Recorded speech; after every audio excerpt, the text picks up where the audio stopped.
So why should you be very careful about drafting Jacksonville Jaguars tight end Evan Engram? This is the Fantasy Sports Boss. Before I get into the video, make sure you're a subscriber. Hit that subscribe button so you're part of the team before the 2023 season begins and the videos come hot and heavy, especially during Sunday when the instant injury updates are announced from all the games.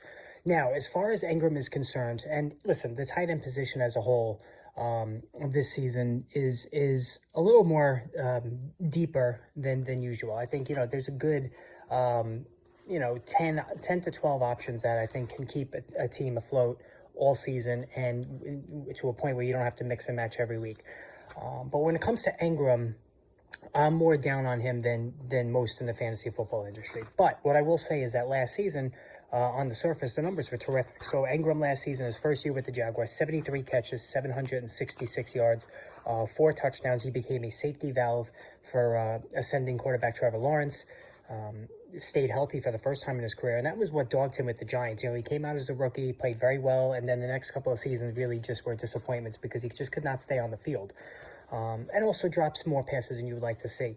But with Jacksonville, it all worked out great. The Jaguars franchise tagged him. Engram is not happy about this, but he's been a participant during the off-season activities, and he's going to be good to go for week 1. Now, why do I have such caution with Engram after he caught, 73 passes, which is tremendous for a tight end? There's a couple of reasons. One is if you look at those numbers, in week 14 against Tennessee, all right, Engram caught 11 passes and went absolutely insane, all right? The problem is that game against Tennessee in week 14 was almost 25% of his fantasy points for the season. So, the bulk of his numbers came in just a handful of games, a small handful of games. And he really wasn't very good the first, month and a half of the season. In fact, he was dropped in a lot of leagues. So when you see that, when you see a dominant share of points coming from 1 or 2 games, then the red flags go up.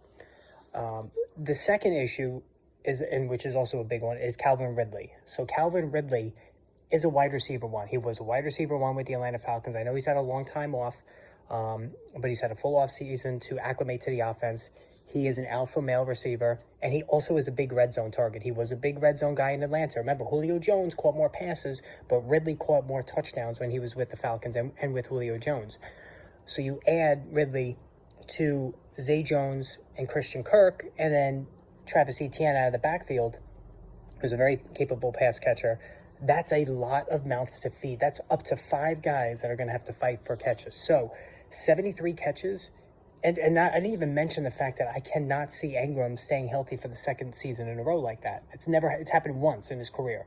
So you tell me he's going to stay healthy for the second year in a row when previous, norms for him were to miss a couple of games.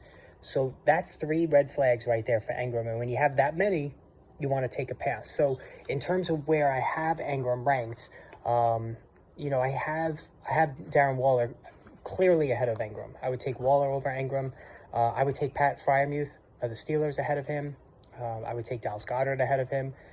So I have him in the 8 range. Along with Kyle Pitts. I don't like Kyle Pitts either. I've been over that a million times. So I have him in the 7 to 8 range. Whereas some people might have him in 5, 6. Again, looking at those reception totals. But Engram is a fade for me. Be careful about drafting him this season. All right, again, hit that subscribe, hit that notification button. More videos coming soon.